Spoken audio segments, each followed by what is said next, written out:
नमस्कार विद्यार्थियों, श्री श्याम कॉलेज की ऑनलाइन क्लासेस में आपका स्वागत है।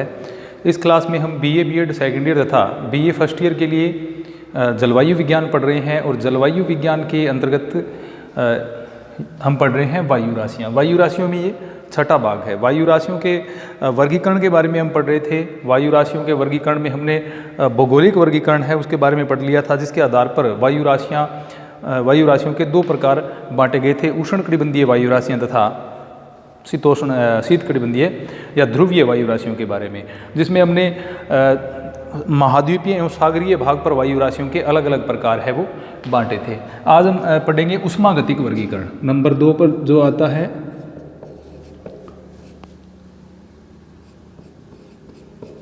उष्मागतिक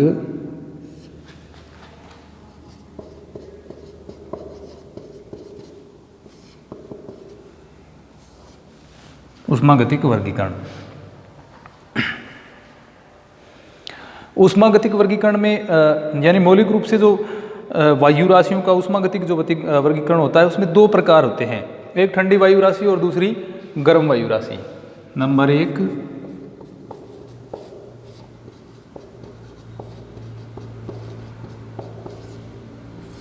गर्म वायु राशि और दूसरे नंबर पर है ठंडी वायु राशि। तो दो प्रकार की वायु राशियां हैं, एक ठंडी एवं एक दूसरी जो वायु राशि है वो गर्म वायु राशि है। अब इनकी उत्पत्ति क्षेत्रों की कुछ विशेषताएं होती हैं, जहां से ये उत्पन्न होती हैं, तो उसके आधार पर इनको हम क्या अलग अलग उप प्रकारों में भी बांट सकते हैं। जैसे स्थिर वायु राशि एवं अस्थिर वायु राशि दो प्रकार से हो सकती हैं। ठंडी वायु राशियाँ और जो गर्म वायु राशियाँ हैं वो क्या एक हो सकती हैं स्थिर वायु राशि और दूसरी होती है अस्थिर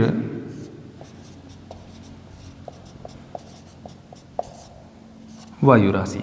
स्थिर वायु राशि एवं अस्थिर वायु राशि, ये स्टेबल एंड अनस्टेबल जो एयर मासेज होती हैं वो क्षेत्र की जो विशेषताएं हैं उसके ऊपर आधारित होती हैं। यानी जिन क्षेत्रों में ये उत्पत्ति इनकी होती है उसके आधार पर इनका पता चलता है कि स्थिर वायु राशियाँ होंगी या अस्थिर वायु राशियाँ होंगी। तो ये इनकी क्षेत्रीय विशेषताएं हम कह सकते हैं।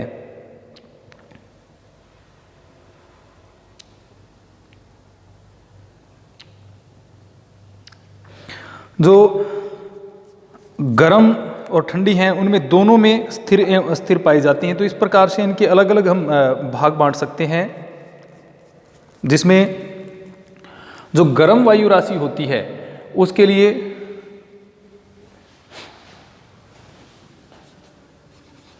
W यानी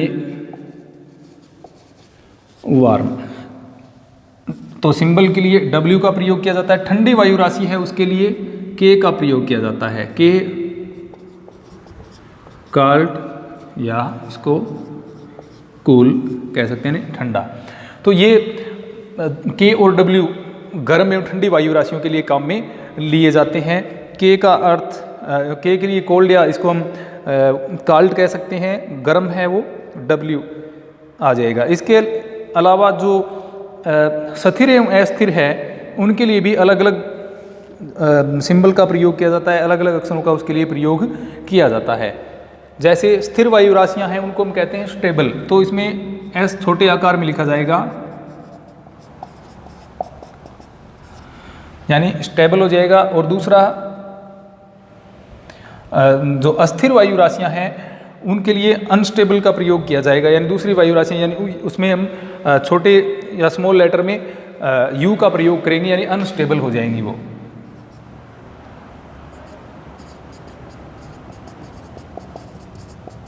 अनस्टेबल। तो ये स्थिर एवं अस्थिर के हिसाब से इनके प्रकार हो सकते हैं। तो इनमें कौन कौन से होते हैं? गर्म, स्थिर वायु राशि। गर्म के दो प्रकार हो जाएंगे। गर्म में दो कौन कौन सी हो जाएंगी? एक तो हो जाएगी गर्म स्थिर वायु राशि, जिसके लिए हम W और S को काम में लेंगे। इसके अलावा दूसरा इसमें हो जाएगा गर्म अस्थिर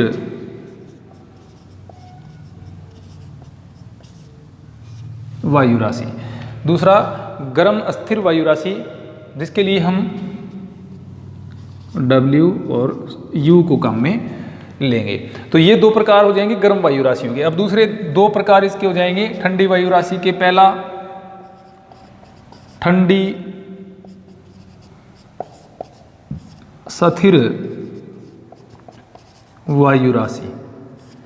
ठंडी के लिए हमने K का प्रयोग करना है, स्थिर के लिए S। तो KS जिसके आगे लगा होगा वो ठंडी और स्थिर वायु राशि होगी।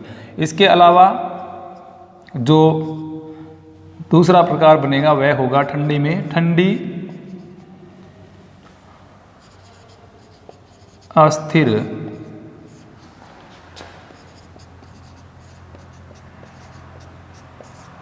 वायु राशि, जिसके लिए हम काम में लेंगे KU, यानी काल्ड अनस्टेबल। ये हो जाएगी warm stable, warm unstable, called stable और काल्ड अनस्टेबल। यानी गर्म स्थिर वायु राशि, गर्म अस्थिर वायु राशि, ठंडी स्थिर वायु राशि और ठंडी अस्थिर वायु राशि।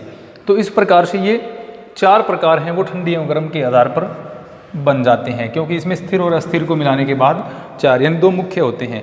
अब ये जो प्रकार बनते हैं, तो सबसे पहले हम देखें ठंडी वायु राशियों के बारे में। ठंडी वायु राशियों की क्या विशेषताएं होती हैं।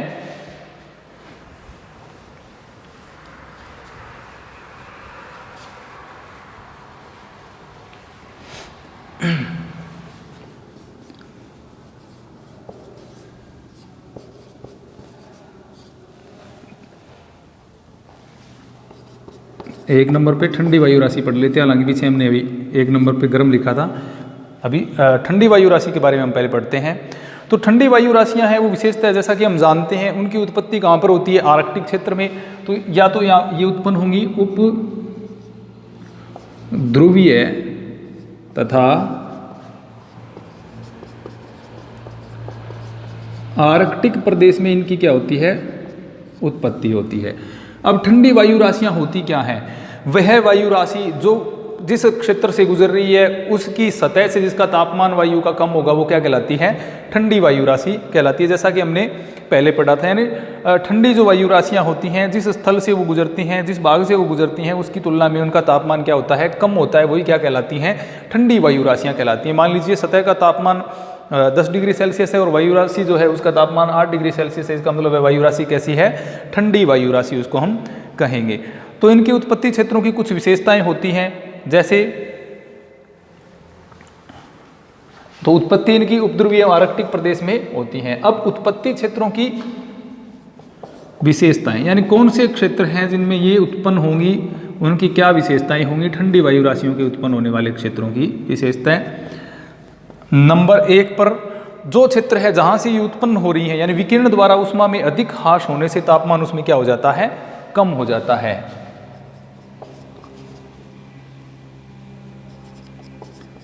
विकिरण द्वारा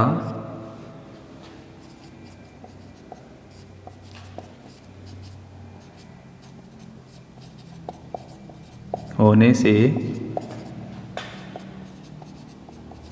तापमान कम हो जाता है। तो एक तो पहला ये हो गया कि विकिरण के द्वारा उष्मा का ह्रास हो जाता है, यानी विकिरण द्वारा उष्मा में अधिक ह्रास हो जाने से तापमान उस क्षेत्र का कम हो जाता है। अब तापमान कम होगा, जैसा कि हम जानते हैं जो वायु ज़्यादा ठंडी होगी उसमें विशिष्ट आर्द्रता है, आर्द्रता की कमी पाई जाएगी। इसमें आर्द्रता कम पाई जाती है। तो ये भी इसकी विशेषता होगी कि ये जो वायु राशियां हैं इनमें विशिष्ट आर्द्रता है वो निहायती कम पाई जाती है। आर्द्रता यहां पर कौन सी है, एब्सोल्यूट, यानी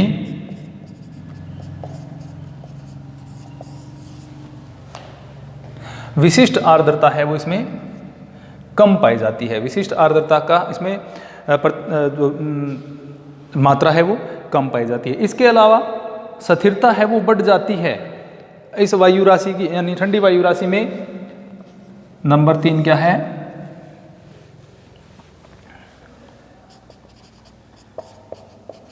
स्थिरता बढ़ जाती है, ताप पतन दर कम। एक तो वायु राशि की स्थिरता बढ़ जाती है, दूसरा ताप पतन दर है वो कम होती है, सामान्य ताप पतन दर क्या हो जाती है, कम। उत्पत्ति क्षेत्र से अब अग्रसर हो जाएगी। ये तो तीन इनकी विशेषताएं होंगी उत्पत्ति क्षेत्र पर, यानी जहाँ पर इनकी उत्पत्ति होगी वहाँ की विशेषताएं क्या है। एक तो विकिरण द्वारा उस क्षेत्र में उष्मा का होने से तापमान क्या हो जाता है, कम हो जाता है। वहाँ पर विशिष्ट आर्द्रता है वो कम पाई जाती है, विशिष्ट आर्द्रता यहाँ पर कम पाई जाएगी।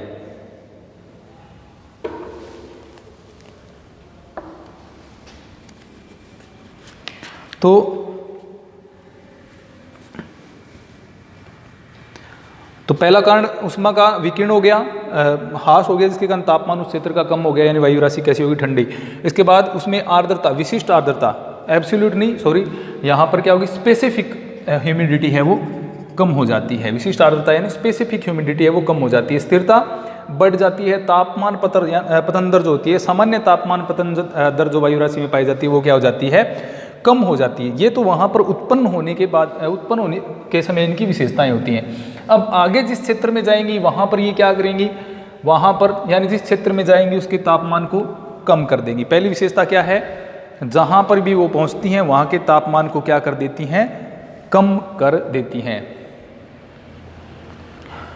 तो पहला तो जिस क्षेत्र में पहुंचेंगी उस क्षेत्र के तापमान को कम कर देंगे। दूसरा, जिस क्षेत्र में पहुंचेंगे वहां पर सतह का तापमान ज़्यादा होने से वायु नीचे से क्या हो जाती है, गर्म हो जाती है, जिससे स्थिरता इसकी क्या हो जाती है, कम हो जाती है। अब गर्म होने से और स्थिरता कम होने से वहाँ पर क्या बनने लगती हैं, संवहन तरंगें बनने लगती हैं। यानी गर्म क्षेत्रों में ये जब पहुँचेंगी तो वहाँ पर इनका नीचे का भाग गर्म हो जाएगा और संवहनीय तरंगें बनने लग जाएंगी, ये ऊपर उठने लग जाएंगी।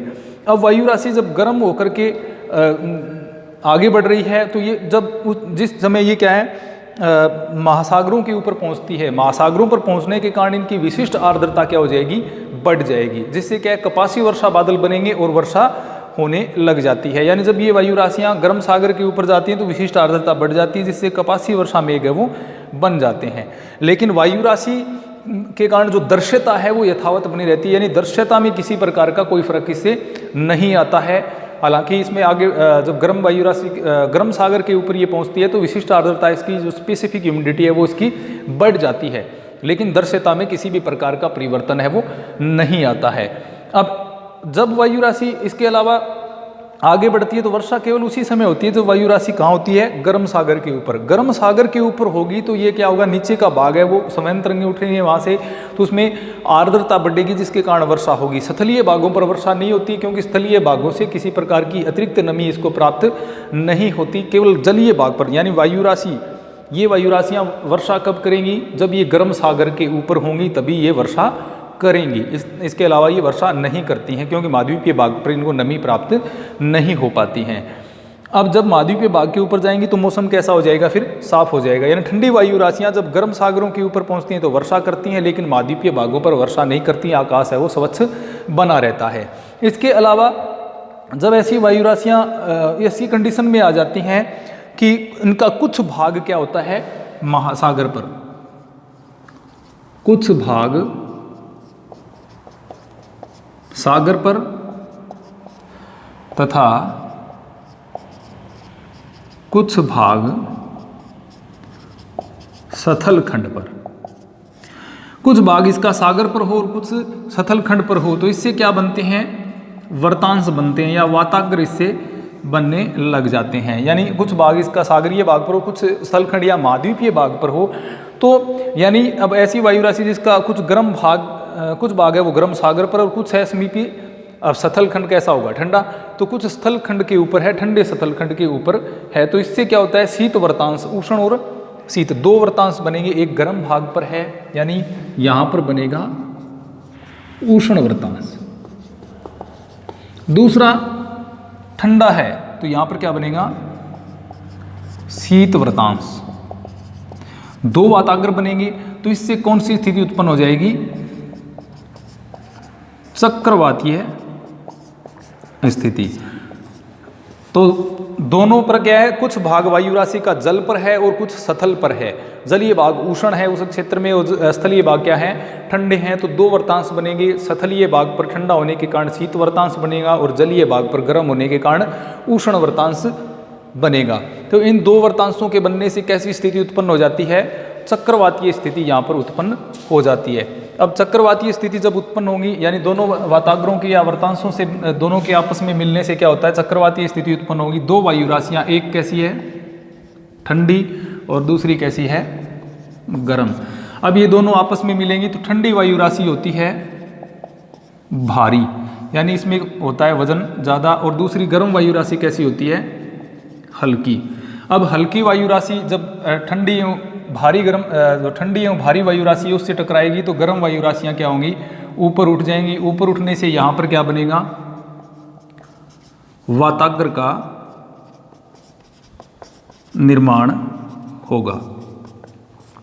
वाताग्र का निर्माण होने से कपासी वर्षा बादल बनेंगे और उनसे क्या होगी, वर्षा। लेकिन वर्षा एक ही स्थिति में होती है, जब वायु राशियाँ गर्म सागरों के ऊपर होती हैं तो वर्षा होगी, जब वायु राशियाँ ठंडे महाद्वीपीय भाग पर होगी तो वर्षा नहीं होगी। तो ये इन वायु राशियों की यानी ठंडी वायु राशियों की भाग दो होगी। यानी ठंडी वायु राशियों को हम दो प्रकारों से पढ़ सकते हैं। ठंडी वायु राशियाँ एक तो स्थिर हो सकती हैं, दूसरा अस्थिर हो सकती हैं। इसके अलावा ठंडी वायु राशियों के हमने पहले जो उष्ण और शीत के हिसाब से भाग बांटे थे, यानी ये सागरीय भी हो सकती हैं और ये महाद्वीपीय भी हो सकती हैं। यानी ठंडी वायु राशियाँ सागरीय भी हो सकती हैं और ठंडी वायु राशियाँ महाद्वीपीय भी हो सकती हैं। अगर ठंडी वायु राशि सागरीय है तो इसके लिए एम का प्रयोग किया जाएगा, यानी इसको हम कहेंगे मैरीटाइम। इसके अलावा ये महाद्वीपीय हैं, मान लीजिए ठंडी वायु राशियां महाद्वीपीय हैं तो इसको हम सी यानी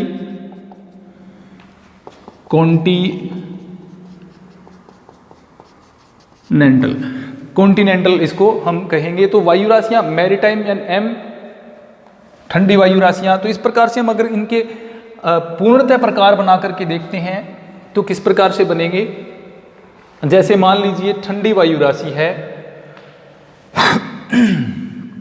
ठंडी वायु राशि सागरीय कह सकते हैं, इसको महाद्वीपीय भी कह सकते हैं क्योंकि दोनों प्रकार की हो सकती। इसके अलावा हम इसको स्थिर भी कह सकते हैं या इसको हम क्या कह सकते हैं साथ में अस्थिर भी कह सकते हैं। दो प्रकार की हो सकती हैं, स्थिर, अस्थिर, महाद्वीपीय और सागरीय। तो ठंडी के लिए अब जो तापमान के लिए हमने प्रयोग किया था ठंडी के लिए के, अब महाद्वीपीय के लिए तो सबसे पहली जो विशेषता है, सबसे बड़ी विशेषता है वो सागरीय या महासागरीय होना है। तो एम ठंडी, के स्टेबल के लिए एस, एम के एस, इस तरह से इनके क्या है अलग अलग हैं, वो पार्ट बन जाते हैं। तो ये सागरीय, ठंडी और स्थिर वायु राशि हो गई। इसके अलावा अगर हम इनको उष्ण कटिबंध या शीत कटिबंध के आधार पर बांटते हैं तो उनके लिए हमें इसके लिए जैसे उष्ण है तो टी आ जाता है, शीत है तो पी। इस तरह से इनके अलग अलग भाग हैं वो बांट दिए जाएंगे, जो कि हम कंपोजिट इसका क्लासिफिकेशन है उसमें पढ़ेंगे अलग अलग। अब दूसरे प्रकार की जो वायु राशियां होती हैं वो होती हैं गर्म वायु राशियां। गर्म वायु राशियां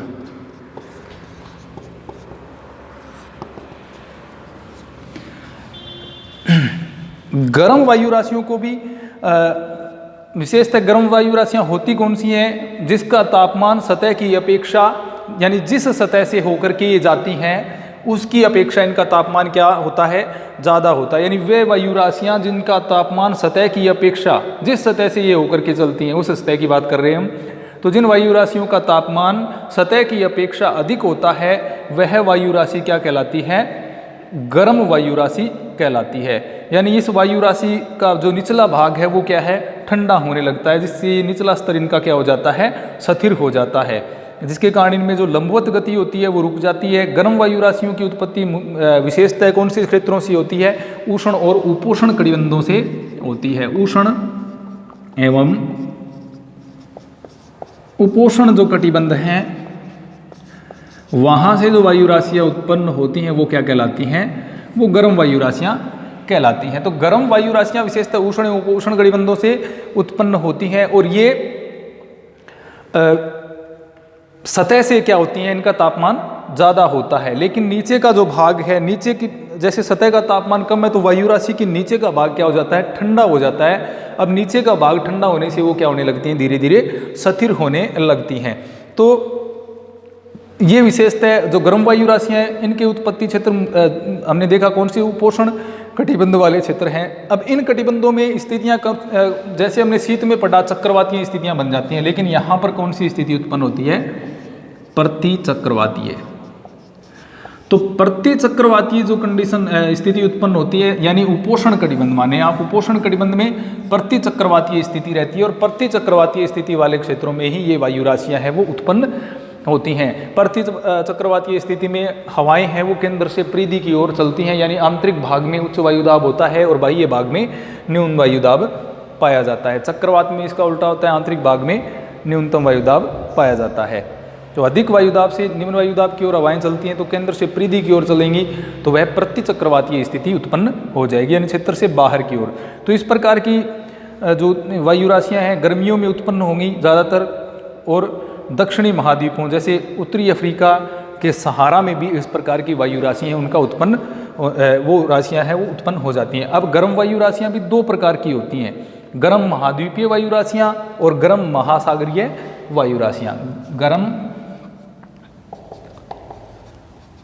महाद्वीपीय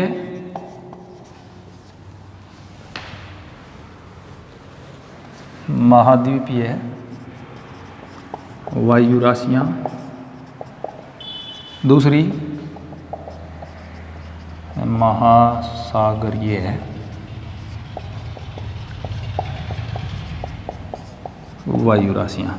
तो ये गर्म वायु राशियाँ भी दो प्रकार की होती हैं, एक महाद्वीपीय यानी कॉन्टिनेंटल, दूसरी क्या होती है? महासागरीय यानी मैरीटाइम। इसके लिए हम जैसे आगे गर्म के लिए W का प्रयोग करेंगे। तो इस प्रकार से क्या है, ये इसका उष्मागतिक वर्गीकरण होता है। तो आज हमने वायु राशियों के उष्मागतिक वर्गीकरण में देखा, इसमें मुख्यतः दो प्रकार होते हैं, ठंडी एवं गर्म वायु राशियाँ। अब अगले क्लास में हम इसका जो कंपोजिट या मिश्रित जो वर्गीकरण है उसके बारे में पढ़ेंगे, संयुक्त वर्गीकरण के बारे में पढ़ेंगे। धन्यवाद।